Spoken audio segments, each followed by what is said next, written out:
आज हम लोग आपके यूपी बोर्ड की कक्षा 12 के सामान्य हिंदी के पेपर में कवि का साहित्यिक परिचय पर आधारित पूछे जाने वाले प्रश्न को हल करना सीखेंगे। लेकिन सबसे पहले हम लोग एक बार प्रश्न को पढ़ेंगे, प्रश्न को थोड़ा सा समझेंगे, फिर उसके बाद हम लोग इसका उत्तर लिखना सीखेंगे। ठीक है, तो चलिए सबसे पहले हम लोग एक बार प्रश्न को पढ़ लेते हैं। तो देखिए, जो कवि का साहित्यिक परिचय है ये आपके पेपर में 5 के ख नंबर पर होता है, 5 के क पर लेखक का साहित्यिक परिचय होता है और 5 के ख पर कवि का साहित्यिक परिचय होता है। ठीक है, तो चलिए प्रश्न को पढ़ते हैं। प्रश्न कह रहा है, निम्नलिखित में से किसी एक कवि का साहित्यिक परिचय। यहाँ पर थोड़ा सा मेरी बात को ध्यान से सुनिए। जो बच्चे साहित्यिक हिंदी पढ़ते हैं, यानी जो बच्चे आर्ट साइड के हैं, कला वर्ग के हैं, उनमें साहित्यिक परिचय लिखने के लिए नहीं आता है। उनके पेपर में जीवन परिचय लिखने के लिए आता है और साहित्यिक परिचय और जीवन परिचय लिखने में थोड़ा सा अंतर होता है। तो आज हम लोग साहित्यिक परिचय लिखना सीखेंगे। ठीक है, तो मैं फिर से प्रश्न पढ़ता हूँ। प्रश्न आपसे कह रहा है, निम्नलिखित में से किसी एक कवि का साहित्यिक परिचय देते हुए उनकी प्रमुख रचनाओं का उल्लेख कीजिए। अधिकतम शब्द सीमा 80 शब्द। और देखिए, ये प्रश्न जो है 5 नंबर का होता है, 3 + 2 करके ये 5 नंबर का होता है। इसके पहले भी मैंने आपको बताया है कि इस तरह से आपके पेपर में जो नंबर बटा होता है इसको स्टेप मार्किंग कहते हैं। हिंदी में यदि हम कहें तो आंशिक अंक कहते हैं, यानी जितना स्टेप आप पूरा करेंगे, उत्तर का जितना अंश आप लिखेंगे उतना ही नंबर मिलेगा आपको, ना तो ज़्यादा मिलेगा और ना ही 0 होगा। मेरे कहने का मतलब ज़रा सा समझिए। देखिए, पेपर आपसे कह रहा है कि कवि का साहित्यिक परिचय देते हुए, तो पहली बात तो साहित्यिक परिचय हो गया और दूसरा कह रहा है कि उनकी प्रमुख रचनाओं का उल्लेख कीजिए, यानी 2 चीज़ें हमको लिखनी है, साहित्यिक परिचय और उनकी रचना। तो देखिए, जब आप साहित्यिक परिचय लिखेंगे तो आपको 3 नंबर मिलेगा। ठीक है, उसके बाद जब आप रचनाओं को भी लिख देंगे तब आपको 2 नंबर और मिलेगा। इस प्रकार से पूरा 5 नंबर मिलेगा।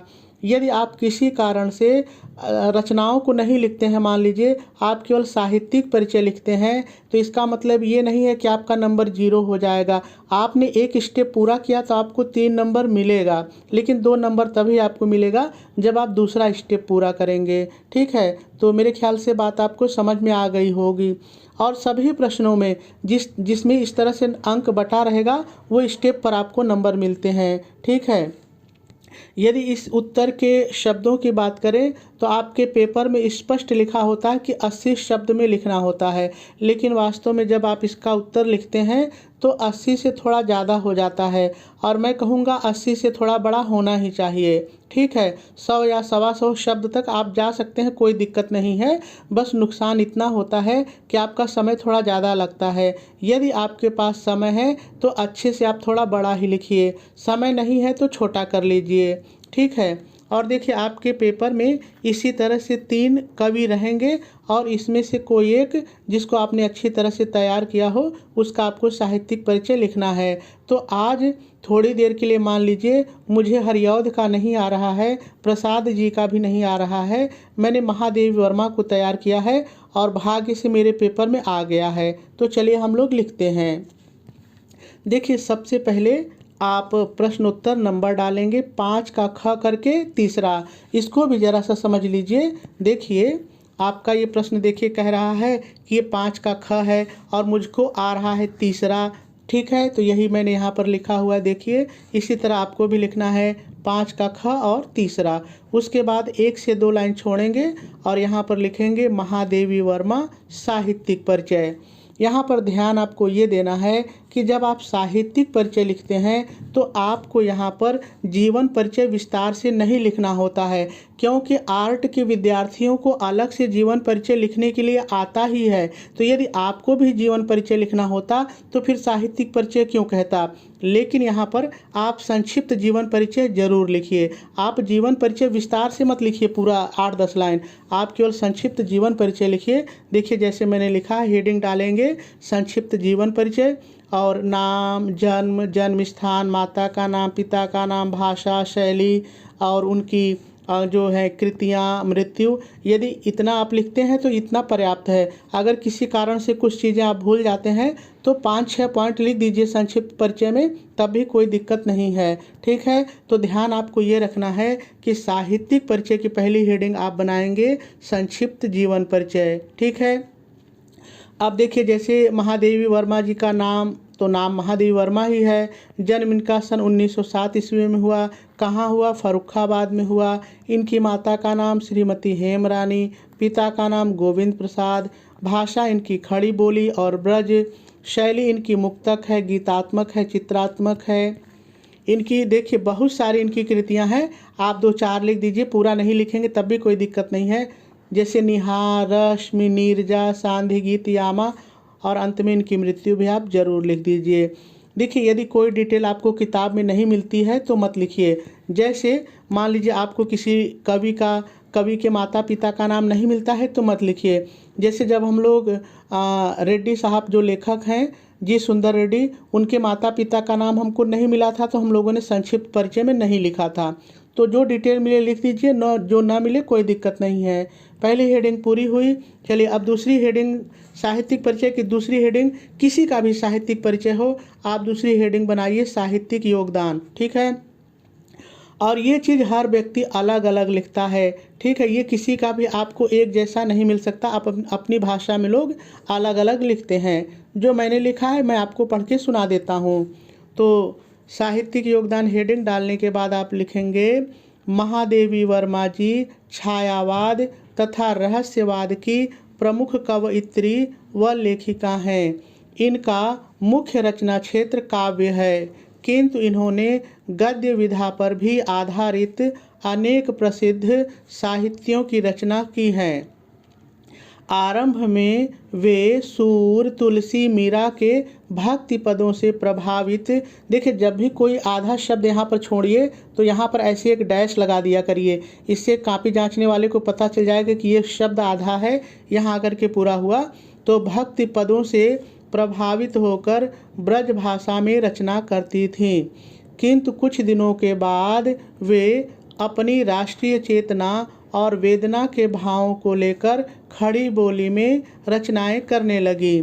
जहां एक ओर इनकी रचनाओं में करुणा एवं भावुकता के भावों की अभिव्यक्ति हुई है, वहीं दूसरी ओर उनकी ये भावनाएं संपर्क में आने वाले पीड़ित एवं दुखी व्यक्तियों को भी उनके प्रेम एवं सहानुभूति से प्रभावित करने लगी। इन्होंने नारी स्वतंत्रता के लिए संघर्ष किया, परंतु अपने अधिकारों की रक्षा के लिए नारियों का शिक्षित होना आवश्यक बताया। कुछ समय तक ये विधान परिषद की सदस्य भी रहीं। भारत सरकार ने इन्हें पद्म भूषण की उपाधि से सम्मानित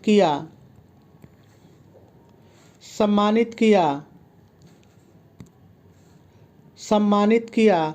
कालांतर में हिंदी साहित्य में विशेष योगदान के लिए इन्हें शेखसरिया, मंगला प्रसाद पारितोषिक, भारत भारती तथा ज्ञानपीठ आदि पुरस्कारों से भी सम्मानित किया गया। इस तरह से आपकी ये हेडिंग जो है साहित्यिक योगदान पूरी हो जाएगी। ये दूसरी हेडिंग हुई।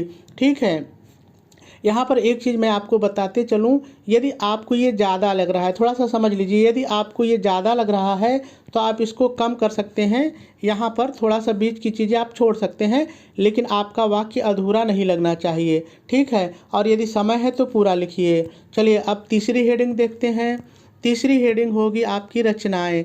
हेडिंग डालेंगे रचनाएं और डैश डाल करके लिखेंगे महादेवी जी की प्रमुख रचनाएं इस प्रकार हैं। अब काव्य जो इनके हैं आप ऐसे रोमन में डाल करके या क भी डाल सकते हैं। लिखेंगे निहार, रश्मि, नीरजा, सांध्य गीत, दीपशिखा, यामा, संधिनी, सप्तपर्णा आदि। ठीक है, इनकी काव्य रचनाएं हो गई। अब दूसरी आप लिखेंगे गद्य रचनाएं। गद्य रचनाओं में अतीत के चलचित्र, श्रृंखला की कड़ियाँ, स्मृति की रेखाएं, मेरा परिवार आदि। ठीक है, काव्य और गद्य हो गया। अब अगली हेडिंग आप मतलब अगला डालेंगे निबंध संग्रह, और इनका एक निबंध संग्रह है केवल क्षणदा, तो निबंध संग्रह भी लिख देंगे। इनकी एक पत्रिका भी है, पत्रिका हेडिंग बनाएंगे और लिखेंगे चांद। इनकी एक पत्रिका भी है चांद। ठीक है, आपकी तीसरी हेडिंग पूरी हो गई।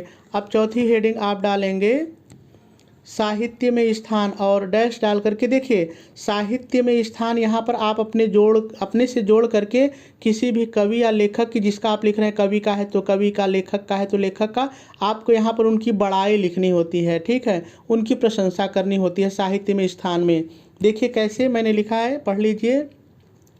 निष्कर्ष रूप में कहा जा सकता है कि महादेवी वर्मा जी वर्तमान साहित्य की सर्वश्रेष्ठ कवयित्री हैं।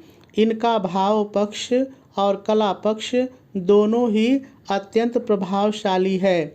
महादेवी वर्मा जी अपने साहित्यिक व्यक्तित्व एवं अद्वितीय कृतित्व के आधार पर हिंदी साहित्य के आकाश में ध्रुव तारे की भांति अटल हैं। और इस तरह से आपकी चौथी हेडिंग भी पूरी हो जाएगी। मेरी इतनी सी बात आप ध्यान से ज़रा सा सुन लीजिए। देखिए आप किसी का भी आप यदि साहित्यिक परिचय लिख रहे हैं कवि का, तो आप 4 ही हेडिंग बनाइए। देखिए पहली हेडिंग बनाइए संक्षिप्त जीवन परिचय, दूसरी हेडिंग बनाइए साहित्यिक योगदान, तीसरी हेडिंग उनकी बना लीजिए रचनाएं, और चौथी हेडिंग आपको बनानी है साहित्य में स्थान। देखिए हेडिंग तो और भी बन सकती है, जैसे भाषा, शैली, लेकिन 80 शब्दों में हम सारी हेडिंग को समाहित नहीं कर सकते हैं। तो आप 4 हेडिंग के अंतर्गत सभी का साहित्यिक परिचय तैयार कर सकते हैं। तो मेरे ख्याल से बात आपको समझ में आ गई होगी। चलिए मैं एक बार पूरा प्रारूप आपको दिखा देता हूँ, देखिए कैसा लग रहा है आपको। देखिए यहाँ पर आप नंबरिंग करेंगे, नंबरिंग करने के बाद ये लिखेंगे, और किस तरह से आपके कॉपी में दिखना चाहिए आप देख लीजिए। इसी तरह से आपकी कॉपी में भी दिखना चाहिए।